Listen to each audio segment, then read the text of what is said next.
Hi friends, அஸ்ஸலாமு அலைக்கும். Welcome to my channel. இன்றைக்கி நம்ம சேனலில் சம்மருக்கு இதமாட்டி இருக்கக்கூடிய கற்றாழை ஜூஸ் தான் பண்ண போகிறோம். வாங்க எப்படி பண்ணலான்னு பார்க்கலாம். இப்போல்லாம் பார்த்திங்கன்னா கற்றாழை ஜூஸ் ரோட்டோரங்களில் இருக்கக்கூடிய கடைகள்லையுமே சேல் பண்ணிகிட்டு இருக்காங்க. எல்லோரும் வாங்கி குடிச்சிட்ருக்காங்க. கற்றாழை ரொம்ப தணுப்பு. சில பேருக்கு அடிக்கடி ஜலதோஷம் பிடிக்கும். அந்த மாதிரிப்பட்டவங்க இந்த கற்றாழையை டாக்டர்கிட்ட கேட்டுட்டு தான் யூஸ் பண்ணணும். ஒன்றுமே செய்யலை அப்படின்னா நம்ம இந்த கற்றாழை ஜூஸை இடையில குடிக்கலாம்.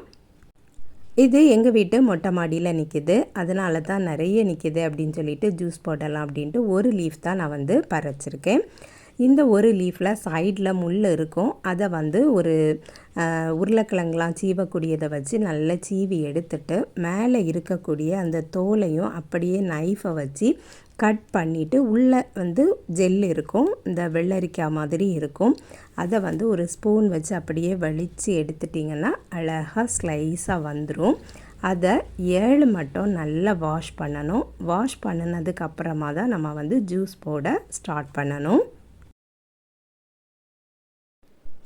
கற்றாழை ஜெல்லை எடுத்து 7 மட்டும் வாஷ் பண்ணி எடுத்து வச்சாச்சு. இதுக்கு கூட போடுறதுக்கு ஒரு சில இன்க்ரீடியன்ஸும் எடுத்து வச்சுருக்கேன். என்னெல்லான்னு பார்த்தீங்கன்னா, ஒரு சின்ன துண்டு இஞ்சியை தோல் சீவி நல்லா கட் பண்ணி வாஷ் பண்ணி எடுத்து வச்சுருக்கேன். வாசனைக்காக புதினா லீஃப் கொஞ்சம் எடுத்து வச்சுருக்கேன். பாதி லெமனும் எடுத்து வச்சுருக்கேன்.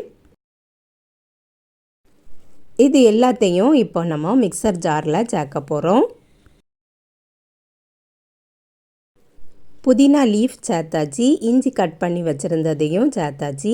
அதுக்கப்புறம் கற்றாழை ஜெல்லையும் சேர்த்துட்டு பாதி லெமன் எடுத்து வச்சுருந்தோம், அதையும் பிழிஞ்சி சேர்த்துக்கலாம். கற்றாழை ஜூஸை இது வரைக்கும் குடிக்காதவங்க இது கசப்பாட்டி இருக்குமோ அப்படின்ட்டு நினப்பாங்க. இது கசக்கவே செய்யாது, ரொம்பவும் டேஸ்டியாகட்டே இருக்கும். இதுக்கு ஸ்வீட்டுக்கு நான் நாட்டு சர்க்கரை ஆட் பண்ணியிருக்கேன். இதில் சீனியை அவாய்ட் பண்ணிவிட்டு ஹனியாவது வெல்லமாவது நாட்டு சர்க்கரையாவது ஆட் பண்ணிக்கிடுங்க. 3/4 கப்பு தண்ணீரை ஊற்றி நல்லா அடிச்சுட்டு வந்துடலாம். பார்த்திங்கன்னா இந்த அளவுக்கு அடிச்சுட்டு வந்தாச்சு. இனி ஃபில்டர் பண்ணிக்கிடலாம். வீடியோக்காக வேண்டி தான் நான் இந்த பெரிய கப்பில் ஊற்றிருக்கேன். நான் எடுத்தது ஒரே ஒரு லீஃப் தான். சின்ன கப்பில் 3 கப்புக்கு நான் இந்த ஜூஸ் ரெடி பண்ணிவிட்டு நாங்கள் 3 பேர் குடிச்சிருக்கோம். தேவைக்கு தக்கன தண்ணீர் ஆட் பண்ணிக்கிடலாம். நான் இதுக்கு முன்னாடி கரும்பு இல்லாத கரும்பு சாறு எப்படி பண்ணலாங்கிற ஒரு வீடியோ போட்டிருந்தேன். அந்த ஜூஸ் எவ்வளவு டேஸ்டியாக இருந்ததோ அதே மாதிரி டேஸ்ட்டில் தான் இந்த ஜூஸும் இருக்கும். ஃபில்டர் பண்ணாமல் கூட குடிக்கலாம். ஆனால் சின்ன பிள்ளைங்களுக்கு கொடுக்கும்போது ஃபில்டர் பண்ணி கொடுத்தா தான் அவங்க குடிப்பாங்க. அதனால தான் நான் ஃபில்டர் பண்ணியே சேர்த்துருக்கேன். நாட்டு சர்க்கரை ஆட் பண்ணி இருக்கிறதுனால இந்த ஜூஸ் இந்த கலரில் இருக்குது. சம்மருக்கு ஒவ்வொரு நாளும் ஒவ்வொரு விதமான ஜூஸ் எல்லாருமே ரெடி பண்ணுவாங்க. இந்த ஜூஸும் நீங்கள் கண்டிப்பாக ட்ரை பண்ணி பாருங்கள். கற்றாழை ஜூஸை எத்தனை பேர் குடிச்சிருக்கீங்க அப்படின்ட்டு கமெண்ட் பண்ணுங்கள், எல்லோரும் தெரிஞ்சுப்பாங்க.